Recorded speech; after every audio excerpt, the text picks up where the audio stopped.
ये कप्तान सूर्य कुमार यादव और कोच गौतम गंभीर की टीम है। जोश और ऊर्जा से भरी इस नई टीम इंडिया का जीतने भर से जी नहीं भरता। इनको व्हाइट वॉश से कम कुछ भी स्वीकार्य नहीं।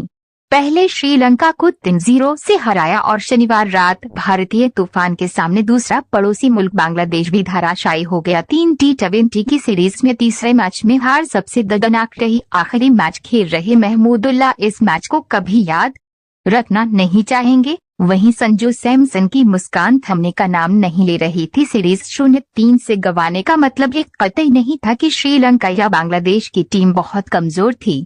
दोनों टीमों ने कई मौकों पर जुझारूपन दिखाया, लेकिन सूर्य कुमार यादव की कप्तानी में ऑलराउंडरों से भरी टीम इंडिया अपने खेल के स्तर को इतने ऊंचे स्तर पर ले गई जहां पहुंचना श्रीलंका या बांग्लादेश के लिए संभव नहीं था। सीरीज के तीसरे और आखिरी T20 मैच में भारतीय बल्लेबाजों ने कई रिकॉर्ड बनाए। मैच की पहली पारी में गेंद जमीन से ज्यादा आसमान में रही। 20 ओवर के बाद जब भारतीय बल्लेबाजों का बांग्लादेश के गेंदबाजों पर कहर रुका तो स्कोरबोर्ड पर लिखा था 6 विकेट पर 297 रन। सुनील गावस्कर ने कहा, ये तो कत्लेआम है। टेस्ट क्रिकेट खेलने के लिए मान्यता प्राप्त 12 देशों में से कोई भी इतना बड़ा स्कोर नहीं बना पाया है। हालांकि नेपाल ने पिछले साल एशियाड खेलों में मंगोलिया के विरुद्ध 3 विकेट पर 314 रनों का रिकॉर्ड स्कोर खड़ा किया था। भारतीय पारी में 22 चौके और 25 छक्के देखने को मिले, यानी 47 बार गेंद सीमा रेखा के पार गई, जो एक नया विश्व रिकॉर्ड है। इससे पहले साल 2019 में चेक गणराज्य की टीम ने टर्की के खिलाफ 43 बाउंड्री लगाकर वर्ल्ड रिकॉर्ड बनाया था। शांत और सौम्य नजर आने वाले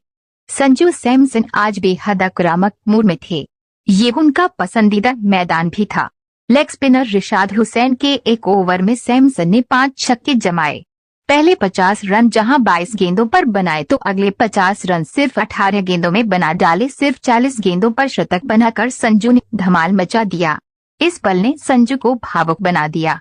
कुछ क्षण के लिए संजू मौन हो गए। उनकी ये तस्वीर सोशल मीडिया पर वायरल हो गई। संजू संभले तो कप्तान सूर्य कुमार यादव के गले मिले, जिन्होंने पीठ थपथपाकर उन्हें शाबाशी दी।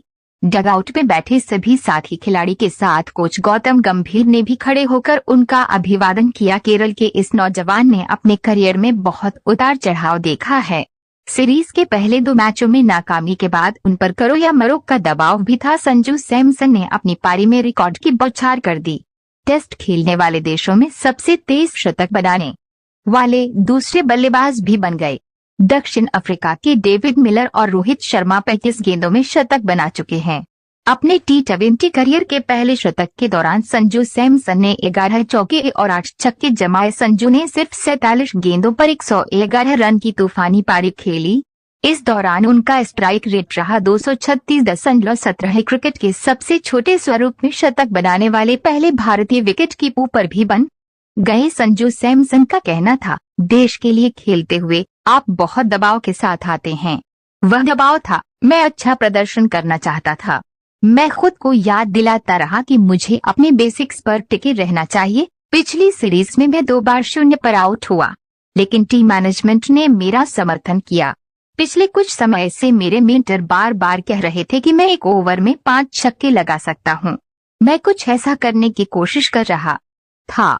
मैं उसका पीछा कर रहा था और आज हो ही गया। सूर्य कुमार यादव अंतर्राष्ट्रीय T20 क्रिकेट में सबसे तेज 2500 रन बनाने वाले दूसरे भारतीय खिलाड़ी भी बन गए हैं। संजू सैमसन और सूर्य कुमार यादव के बीच 70 गेंदों पर 173 रनों की ताबड़तोड़ साझेदारी हुई। यादव ने महज 35 गेंदों पर 75 रनों की धमाकेदार पारी में 8 चौके और 5 छक्के मारे। बांग्लादेश के गेंदबाजों के लिए सिर छुपाना भारी पड़ रहा था।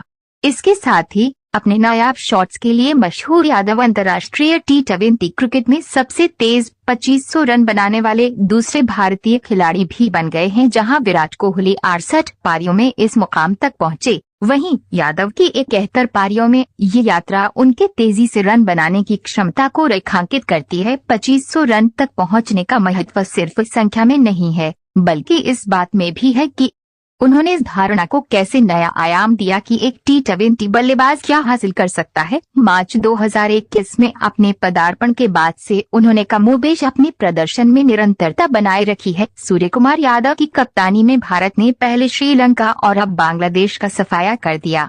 यादव को साल 2026 टी20 विश्व कप को ध्यान में रखते हुए कप्तानी की बागडोर सौंपी गई है। सूर्य कुमार ने अपनी बल्लेबाजी और कप्तानी से चयनकर्ताओं को निराश नहीं किया है।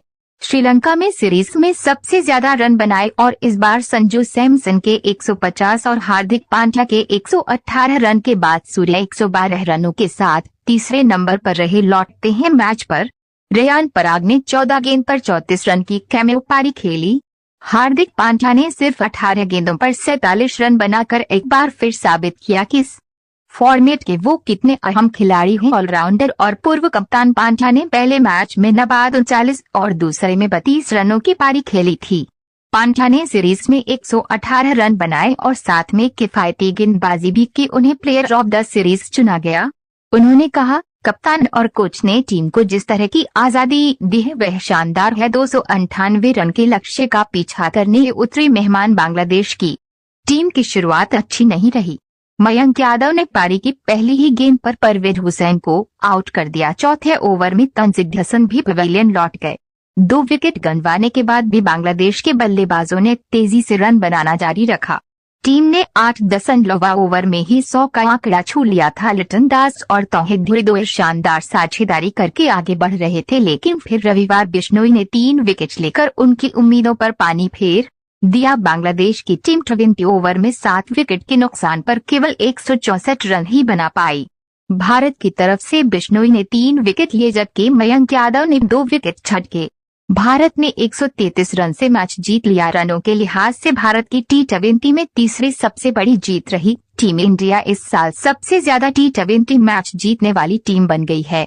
भारत ने अब तक 21 मैच जीते हैं। मैच के बाद कप्तान सूर्य कुमार यादव ने कहा, हमने एक टीम के तौर पर बहुत कुछ हासिल किया है। मैं अपनी टीम में निस्वार्थ क्रिकेटरों को शामिल करना चाहता हूं। हम एक निस्वार्थ टीम बनना चाहते हैं। हम मैदान पर और मैदान के बाहर एक दूसरे के प्रदर्शन का लुत्फ उठाना चाहते हैं। जितना संभव हो उतना समय बिताना चाहते हैं और यह सौहार्द मैदान पर भी बना रहता है और हम इसका लुत्फ उठाते हैं। टीम के बारे में बातचीत कुछ ऐसी ही रही है। गौती भाई ने भी सीरीज की शुरुआत में यही कहा था और जब हम श्रीलंका गए थे तब भी